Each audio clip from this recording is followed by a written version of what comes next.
नमस्कार दोस्तों, मैं श्री दीपचंद चौधरी महाविद्यालय से एसबी सिंह आज आप लोगों को एमए पूर्वार्ध की हिंदी साहित्य की कक्षा में आप लोगों को कबीरदास के साखी के अंतर्गत सुमिरन कौ अंग दोहों की व्याख्या के बारे में अवगत कराऊंगा। आप लोग ध्यान से पढ़िएगा और समझिएगा। जैसा कि हम लोग जानते हैं कि उत्तर प्रदेश शासन के निर्देशानुसार और बुंदेलखंड विश्वविद्यालय के निर्देशानुसार कोविड-19 के तहत ऑनलाइन कक्षाएं संचालित हैं। ठीक, इसलिए आप घर पर रहकर ऑनलाइन स्टडी का आनंद लीजिए। ठीक, चलिए हम व्याख्या करते हैं बच्चों। कबीरदास की साखी सुमिरन कौ अंग। सुमिरन का मतलब स्मरण कौ अंग। सुमिरन मतलब कबीरदास जी ने अपने परम ब्रह्म को अपने आध्यात्मिक शक्ति के द्वारा, अपने अंतःकरण, अपने मन की अंतः शक्तियों द्वारा सुमिरन कौ अंग मतलब स्मरण करते हैं, याद करते हैं। उसी के संदर्भ में ये सारे दोहे हैं। ठीक है। तत तिलक तिहु लोक में राम नाव निज सार, जन कबीर मस्तक दिया शोभा अधिक अपार। ठीक, तत् मतलब होता है तत्व, तिलक चंदन, तीन तिहु लोक संसार, राम नाम, राम रूपी नाम, नाम रूपी नाम, नाम निज सार। निज मतलब अपना सार, निज सार मतलब आत्म तत्व अर्थात ब्रह्म तत्व, आत्म तत्व। जन कबीर मस्तक दिया, जन कबीर मस्तक मतलब सिर, शोभा अधिक अपार। अपार मतलब होता है असीम। ठीक है। अब इसकी व्याख्या देख लिए। मैंने अभी आपको इस दोहे के शब्दों के अर्थ को बताया। ठीक, अब इसकी आप व्याख्या देखिए। राम का नाम आत्मा का संसार, यानी कबीरदास जी कहते हैं कि राम का नाम आत्मा का सार तत्व है। यानी कबीरदास जी कहते हैं कि राम का नाम आत्मा का सार तत्व है, यानी आत्म तत्व का सार तत्व है। ठीक, यह तीनों लोकों का मूर्धन्य तत्व रूप तिलक है।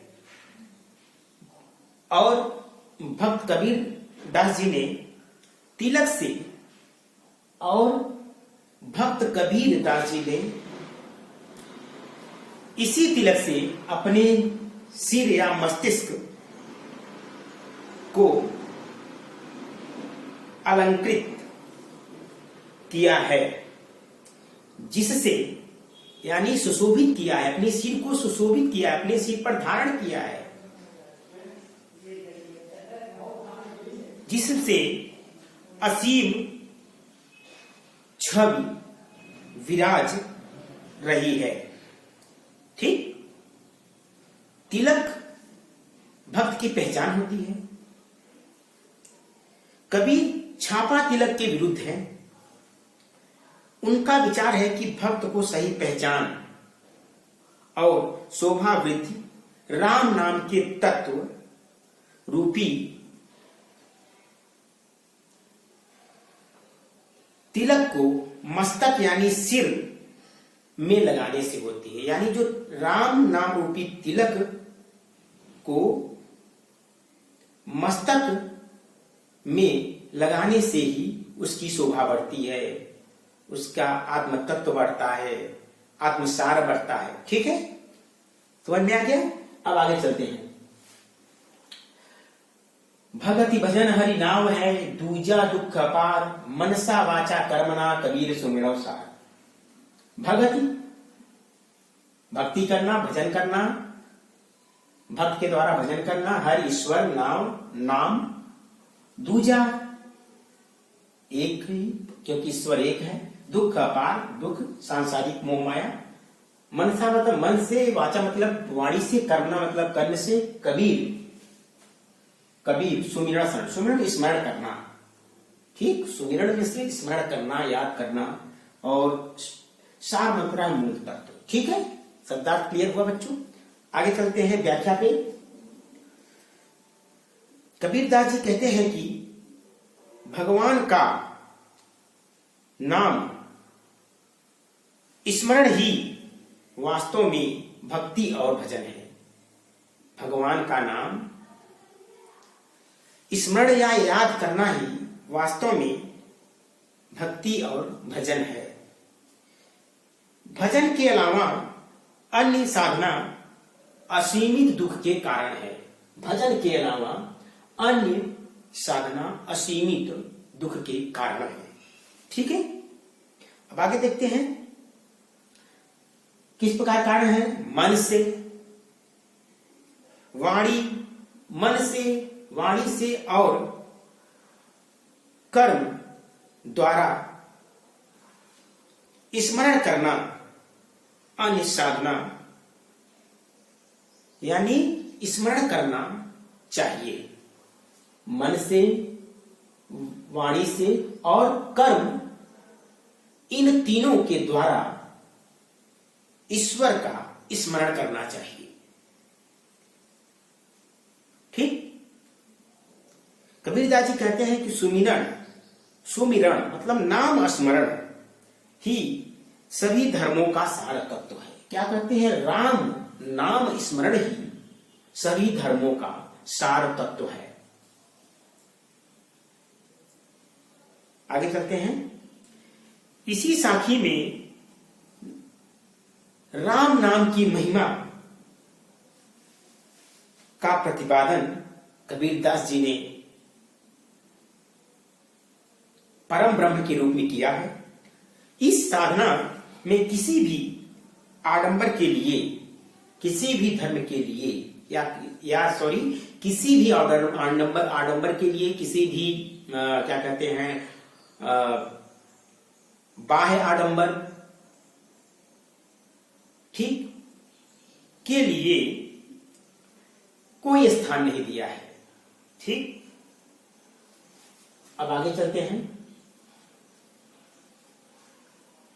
पंच संग पीव पीव करे, छठा जो सुमिरो मन, आई सूती कबीर की, पाया राम रतन, ठीक।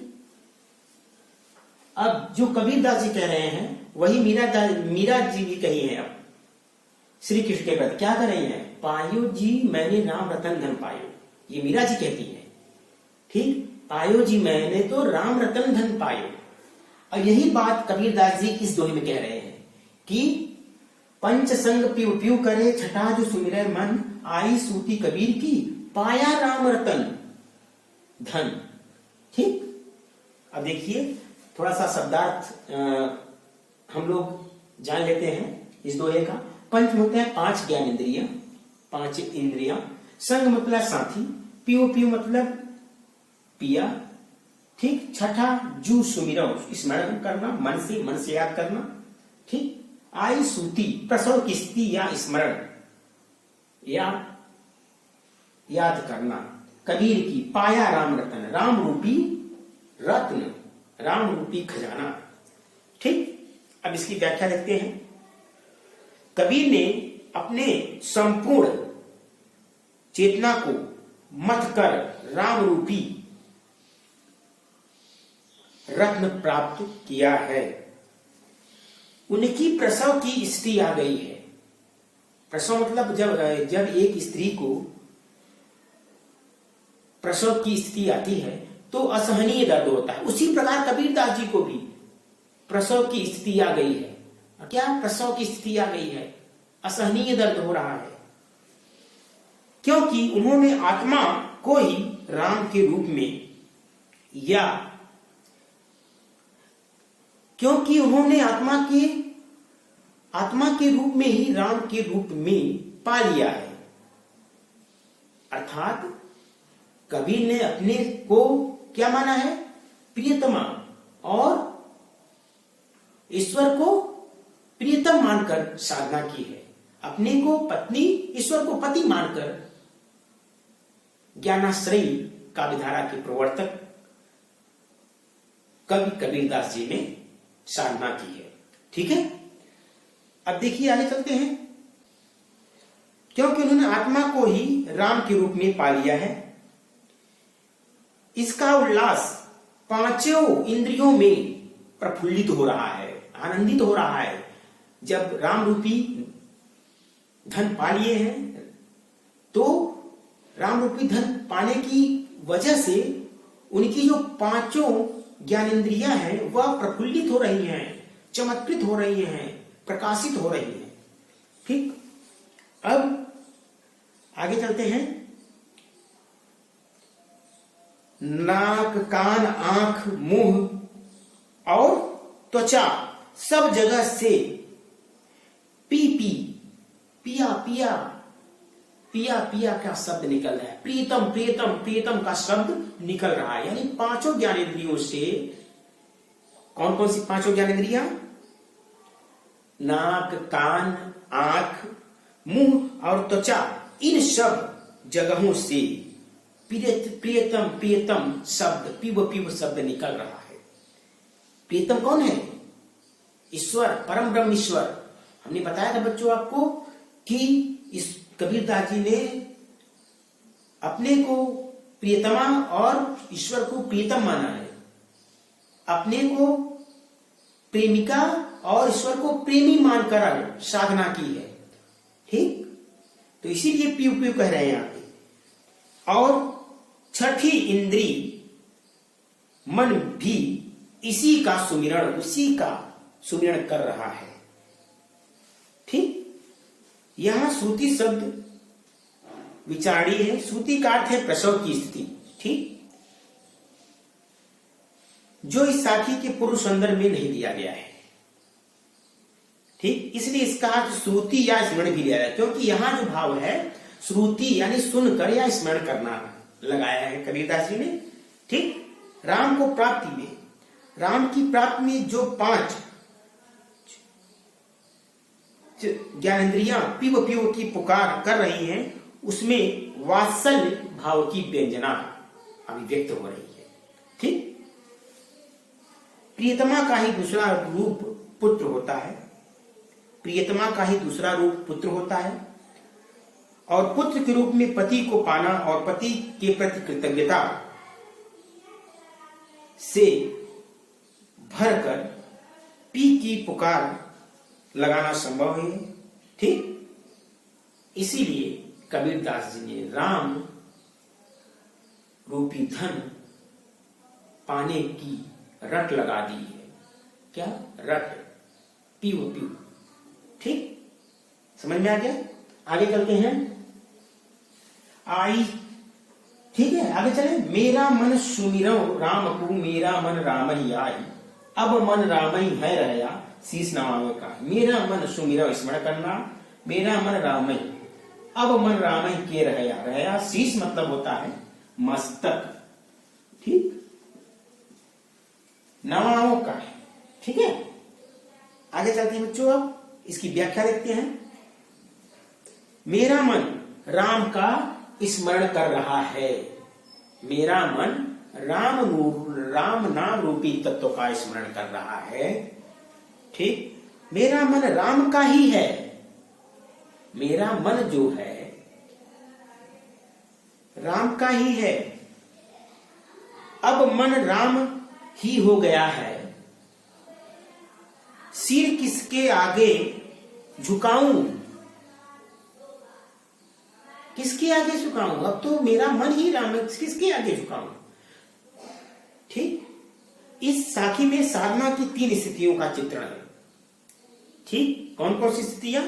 पहली स्थिति में जब जीव अपने को भगवान से अलग मानकर उनके नाम का स्मरण करता है। दूसरी स्थिति है जब जीवात्मा परमात्मा का रूप प्रतीत होने लगती है, प्राप्त कर लेती है। और तीसरी स्थिति है जब आत्मा ही परमात्मा हो जाती है।